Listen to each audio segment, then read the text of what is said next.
नमस्कार, स्वागत है आपका जागरण जोश पे। शुरू करते हैं आज का खास शो, जिसमें बात करेंगे उन 5 सरकारी नौकरियों की और आखिर सरकारी नौकरियों में ऐसा क्या चल रहा है जो हर एक एस्पिरेंट को पता होना चाहिए। सबसे पहले शुरू करते हैं पहली भर्ती, जो कि रेलवे की है। इस साल मान लीजिए कि रेलवे की बम्पर नौकरियों का जो बड़ा ऐलान था पिछले साल, वो आने के लिए बिल्कुल तैयार है, जो कि साल की शुरुआत से ही अभी तक कई सारे मौके रेलवे को लेके आ चुके हैं और इस महीने भी रेलवे के बहुत सारे मौके मिल जाएंगे, जो कि आज के शो में खास बात करेंगे। जैसे कि पहली भर्ती है IRCTC की। ये नॉर्थ जोन के सभी अगर देखें तो अलग अलग पदों पे इस बार भर्तियों का आयोजन है, जिसमें टोटल करीब 9 पद शामिल हैं। ये 9 पद की लेकिन खासियत भी अलग अलग है, बेशक पद कम है। इसके लिए बिना किसी लिखित परीक्षा के आप सीधे वॉक इन इंटरव्यू के जरिए भी सिलेक्शन पा सकते हैं। एक ऐसा मौका जो सिलेक्शन का बार बार नहीं मिलता है। इसके अलावा इंटरव्यू भी 8 और साथ ही 9 सितंबर 2026 को सुबह 11 बजे होगा और वो भी शाम 5 बजे तक। ये पूरे नई दिल्ली के CP एरिया में होगा। ये सारा एड्रेस और सारी डेट्स आपको कैलेंडर मार्क करनी पड़ेगी, क्योंकि अगर आप इंटरव्यू के लिए जाएंगे। इस जॉब के लिए एप्लीकेंट के पास किसी भी यूनिवर्सिटी यानी कि मान्यता प्राप्त यूनिवर्सिटी से 3 साल की ग्रेजुएशन यानी कि ज़रूरी है ये डिग्री भी, और साथ ही टूरिज्म में भी डिप्लोमा इम्पॉर्टेंट है। 1 साल का एक्सपीरियंस भी यहाँ पे चाहिए होगा, क्योंकि एक्सपीरियंस का खेल भी रेलवे में काफ़ी होता है। 3 साल की डिग्री के साथ साथ 2 साल की पोस्ट ग्रेजुएशन डिप्लोमा और 2 साल का इसमें वर्क एक्सपीरियंस भी काफ़ी मायने रखेगा। तो इसलिए ये कुछ मेन क्वालिफिकेशन है रेलवे की भर्ती की। इसके अलावा उम्मीदवारों की जो मैक्सिमम आयु पे बात है तो वो भी 35 साल होनी चाहिए, जिसमें शर्त भी है, जिसमें रिजर्व कैटेगरीज को सरकारी नियम अनुसार रिलैक्सेशन तो मिलेगा ही, लेकिन इससे ज़्यादा अधिक अगर पाई गई तो आप सभी के फॉर्म रिजेक्ट हो जाएंगे। तो इसलिए 35 साल तक का यहाँ पे सबसे बड़ा एक एज लिमिट का क्राइटेरिया सेट है। रही बात क्वालिफिकेशन की, तो उसके बेस पे 30,000 से लेके 35,000 पर मंथ CTC आपको सैलरी मिलेगी, जिसके साथ ही इसमें 350 रुपये डेली अलाउंसेस भी मिलेगा। वहीं आगे आपके अलग अलग हिसाब से, जैसे कि 1,400 से लेकर 2,500 रुपये तक का आपका इसमें एक और अलाउंसेस जुड़ेगा, जो कि मेडिकल इंश्योरेंस भी इसमें दिया जाएगा। तो सरकारी नियम अनुसार फायदे भी अनेक हैं। इंटरव्यू में जाने के लिए उम्मीदवारों को इसमें सबसे मेन अपना एप्लीकेशन फॉर्म भरना होगा, जो कि मेन डेट के साथ 10वीं 12वीं की मार्कशीट तैयार रखना, ग्रेजुएशन पोस्ट ग्रेजुएशन की मार्कशीट भी चाहिए होगी। बाकी एक्सपीरियंस का खेल है तो एक्सपीरियंस का सर्टिफिकेट भी चाहिए होगा, कास्ट सर्टिफिकेट, ID प्रूफ और साथ ही सभी जितने भी इसमें कागजात होंगे आपके डॉक्यूमेंट्स, उनको सभी को तरीके से लगाना होगा। आपकी फोटोकॉपी के साथ इसमें ज़रूरी है कागजात का जितना भी इसमें आपको बताया है, ये सब कुछ बायोडाटा आपका ज़रूरी है टाइम पे रेडी होना। इसके साथ पोस्टिंग भी दिल्ली NCR और साथ ही उत्तर प्रदेश, राजस्थान, पंजाब, हरियाणा, जम्मू कश्मीर और कई समेत के IRCTC जोन में अलग अलग तरीके से आयोजित की जाएंगी। यानी कि इस बार पैकेज भी सैलरी का ठीक ठाक है। सिलेक्शन, सबसे बड़ी बात यह है कि सिलेक्शन के लिए सिर्फ इंटरव्यू के आधार पे आपका सिलेक्शन होगा। तो इंटरव्यू की बस आपको तैयारी रखनी है, बाकी इस रेलवे भर्ती में आप आसानी से आ सकते हैं।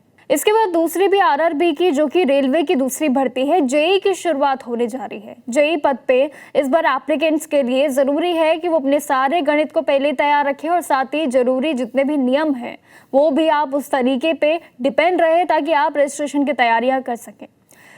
जैसे कि सभी वर्गों के लिए उम्मीदवारों को उनकी फाइनेंशियल स्थिति जितनी भी है वो उसके अनुसार सुविधा तो मिल रही है। ये रेलवे के JEE में सबसे बड़ा भाग होगा। जिन उम्मीदवारों में SC ST, एक्स सर्विसमैन और साथ ही PWD और सभी महिलाएं, ट्रांसजेंडर और ये सभी को जो प्रायोरिटी दी जाएगी वो अलग से, और साथ ही अगर देखें तो यहाँ पे EWS वालों के लिए भी काफ़ी फायदे होंगे। उन्हें एप्लीकेशन फ़ी की ज़रूरत ही नहीं पड़ेगी देने की, लेकिन इसके साथ मान लीजिए कि अगर ऐसे दूसरी तरफ कोई भी सिचुएशन होती है तो उसमें बाकी सभी जितने भी अनरिजर्व्ड होंगे, इसमें अदर कैटेगरीज के उम्मीदवारों के लिए इस परीक्षा के लिए 500 रुपये देने होंगे। यानी कि पुरानी जो एप्लीकेशन फ़ी है, जो एग्जामिनेशन फ़ी है, वही जो देनी पड़ती थी वहाँ पे भी सेम था और यहाँ पे भी।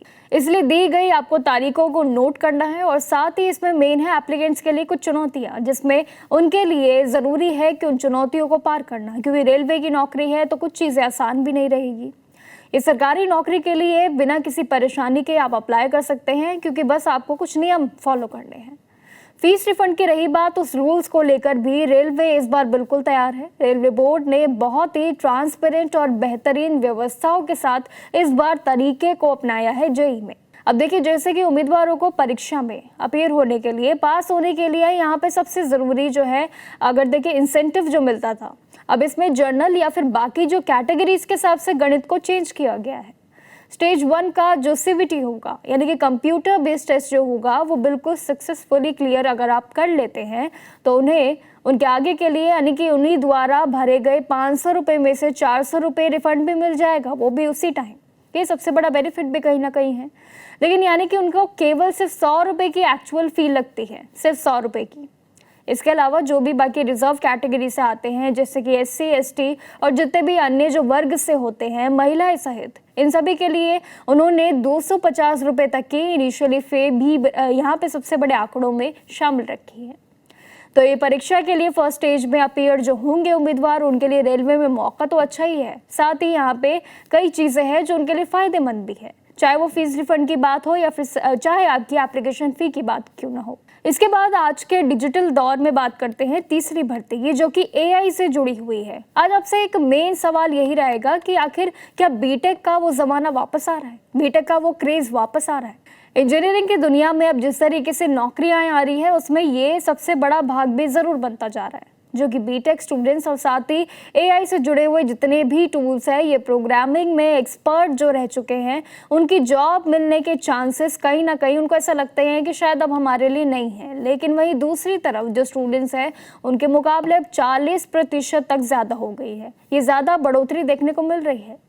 आज के जितने भी मान लीजिए टॉप कंपनीज है, वो सिर्फ ट्रेडिशनल डिग्रीज पे नहीं है, बल्कि यहाँ पे एआई का भरपूर इस्तेमाल हो रहा है। इंजीनियर पे काफ़ी फोकस किया जा रहा है। इस बार इंजीनियर वालों की भी काफ़ी भर्तियां निकली है। फ्रेशर्स की सैलरी भी अच्छी खासी इस बार रखी गई थी, जो काफ़ी बड़ा एक क्रेज देखने को मिल रहा है, एक अच्छी उछाल, चाहे वो सैलरी में हो या चाहे वैकेंसी में हो। कंप्यूटर साइंस ही नहीं, बल्कि यहाँ पे मेडिकल और साथ ही मैकेनिकल, सिविल, इलेक्ट्रिकल जैसे कई सारे जितने भी कोर इंजीनियरिंग वाले ब्रांचेज हैं, इनमें भी मौका भरपूर मिल रहा है। और ये इस बार चुनौती दी गई है कि बीटेक वालों की संख्या बहुत लंबी होने वाली है। इसी के साथ ही ईवी में भी, इलेक्ट्रिकल इंजीनियरिंग की और साथ ही रोबोटिक्स में भी, ये 3D प्रिंटिंग में भी, करीब मैकेनिकल इंजीनियरिंग की अगर देखें तो डिमांड भी वो काफ़ी तेज़ी से बढ़ गई है। और यही तेज़ी को देखते हुए अब चीज़ें बदलेंगी, वैकेंसियाँ उस हिसाब से आएंगी।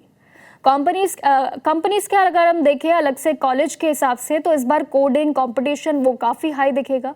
और जितने भी ओपन सोर्स प्रोजेक्ट्स हैं, इसमें भी इंटर्नशिप जैसी स्किल्स को काफ़ी प्रायोरिटी देने का सबसे बड़ा प्लान भी जारी हो गया है। अब जैसे कि टियर 3 में देख लीजिए, कॉलेजेस के स्टूडेंट्स भी जो टियर 1 के पैकेजेस में हैं, उनके लिए काफ़ी टक्कर का कंपटीशन देखने को मिलेगा। स्किल को बढ़ाएगा। फ्रेशर्स को करीब 8 से 12 लाख रुपए तक का पैकेज मिल रहा है बीटेक में, तो ये बहुत बड़ा एक चांस है बीटेक वालों के लिए। इसके बाद इंडियन ऑयल कॉर्पोरेशन लिमिटेड, ये IOCL की जो कंपनी है, आपने पहले भी इनका नाम सुना होगा। ये वही कंपनी है जिसमें सैलरी बहुत भरपूर मिलती है, लेकिन इस साल तो मान लीजिए कि इस साल ये जो बम्पर ऑफर निकला है, ये काफ़ी बड़ा है, क्योंकि ये जो IOCL की भर्ती है, इसके लिए जम के आवेदन हो रहे हैं। सिर्फ किस लिए? इसके सैलरी पैकेज के लिए। अब देखिए, IOCL ने ग्रेजुएट इंजीनियर और साथ ही मार्केटिंग ऑफिसर और लॉ ऑफिसर के लिए भी, यहाँ तक कि असिस्टेंट के पद भी काफ़ी निकाले हैं। कंट्रोल ऑफिसर के लिए भी, डिप्लोमा इंजीनियर के लिए अलग अलग पोस्ट पे आवेदन निकाल दिए हैं। काफ़ी बड़ी बम्पर भर्ती है इस साल की। इसके लिए ऑनलाइन एप्लीकेशन की प्रोसेस की बात करो तो वो शुरू हो चुका है। बाकी रही बात इसकी फीस की, यानी कि लास्ट डेट की जो रही, तो वो 3 सितंबर 2026 तक आप शाम 5 बजे तक कर पाओगे आवेदन। इस भर्ती के लिए CBT भी इम्पॉर्टेंट है, कंप्यूटर बेस्ड टेस्ट, जो कि 24 सितंबर 2026 को होने की संभावना, लेकिन अभी ऐसी जताई जा रही है। अभी प्लानिंग होना बाकी है, लेकिन जबकि एडमिट कार्ड 15 सितंबर 2026 को ही जारी कर दिया जाएगा, ये बिल्कुल फाइनल है। एप्लीकेशन की रही बात, तो इसमें SC, ST और PWD, ये जो उम्मीदवार आते हैं इन सभी कैटेगरीज के लिए, इनके लिए एप्लीकेशन फ़ी बिल्कुल नहीं है, शून्य है। लेकिन जबकि जो बाकी कैटेगरी से आते हैं उनके लिए 1,000 रुपये प्लस GST उनके लिए एप्लीकेशन फीस सहित रहेगा। आयु की रही बात तो इस पूरी बम्पर वैकेंसी के लिए अलग अलग पोस्ट के हिसाब से तैयार की गई है। जैसे कि मैक्सिमम जो आयु है वो 1 जुलाई 2026 तक और 26 से लेकर 30 साल के बीच आयु इस बार तय की गई है। और जिसमें रिजर्व कैटेगरीज को नियम अनुसार छूट मिलना वो तो बिल्कुल तय है, जब इतनी बड़ी भर्ती है तो छूट मिलेगी ही। बाकी रही बात लॉ और साथ ही QC ऑफिसर के पद पे, तो इनके लिए 2 साल का रेलिवेंट वर्क एक्सपीरियंस भी जरूरी है, जो कहीं ना कहीं एक छोटी सी शर्त है। उम्मीदवारों का सिलेक्शन BCBT यानी कि कंप्यूटर बेस्ड टेस्ट और साथ ही ग्रुप डिस्कशन और टास्क और साथ ही पर्सनल इंटरव्यू, ये करीब 4 चरण होंगे जिनके आधार पे ये पूरी प्रक्रिया होगी। CBT परीक्षा में जैसे कि 100 सवाल रहेंगे आपके, तो तैयारी आपको हिसाब से करनी होगी। जनरल एप्टीट्यूड और सब्जेक्ट के स्पेसिफिक जितने भी इसमें नियम होंगे वो अलग से। नेगेटिव मार्किंग भी होगी, 0.25 की नेगेटिव मार्किंग होगी। फाइनल अगर रही बात मेरिट लिस्ट की, तो इसमें भी इस बार ध्यान देना होगा, क्योंकि इस पूरी मेरिट लिस्ट में CBT का 85%, GD का 5% और इंटरव्यू का 10% इस बार वेटेज होगा। तीनों का अलग अलग वेटेज तैयार है। अब आते हैं मेन यानी कि सैलरी, जिसकी खासियत हम शुरुआत वीडियो से कर रहे हैं। ग्रुप A के बेसिक लेवल पे अगर मैं बात करूं तो 50,000 से लेके सीधा 1,60,000 तक है। इतना ही नहीं बल्कि जिनका एनुअल CTC लगभग करीब 18.4 ये लाख तक बनता है, 18 लाख तक की सैलरी। इसके साथ ही ग्रेड में अगर हम देखें एनुअल CTC भी लगभग इसका भी जो कि 14.8 लाख तक का जाएगा, 11.1 लाख तक का ये पूरा ओवरऑल आपका पैकेज मिलेगा, जिसमें DNS अलाउंसेस मिलेगा, HRA मिलेगा, मेडिकल फैसिलिटीज मिलेगी और साथ ही आपके लिए PF और साथ ही परफॉर्मेंस बेस्ड पर्क्स भी इस बार तैयार किए जाएंगे, जो कि आपके मुश्किल पड़ावों के साथ सुविधाएं भी इस बार भरपूर तैयार की गई है ये IOCL की भर्ती में।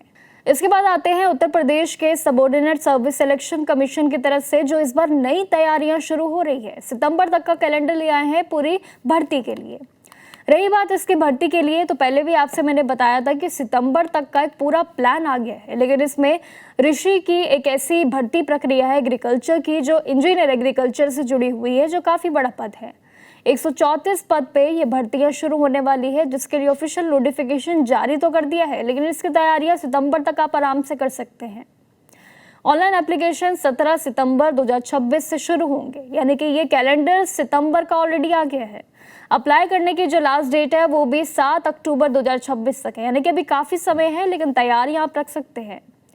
करेक्शन की लास्ट डेट भी 14 अक्टूबर 2026 तक सेट की गई है। बाकी रही बात इस भर्ती के उम्मीदवारों के लिए क्या क्या उन्हें करना होगा, तो देखिए उनके पास सबसे पहले UPSSC PET 2025 का वैलिड स्कोर कार्ड जरूर होना चाहिए, क्योंकि इसके बिना आप भर्ती में नहीं आ सकते हैं। आयु भी 18 से लेकर 40 साल के बीच तय की गई है। लेकिन रही बात रिजर्व कैटेगरीज की, अगेन रूल्स के हिसाब से उनको एज रिलैक्सेशन मिलेगा।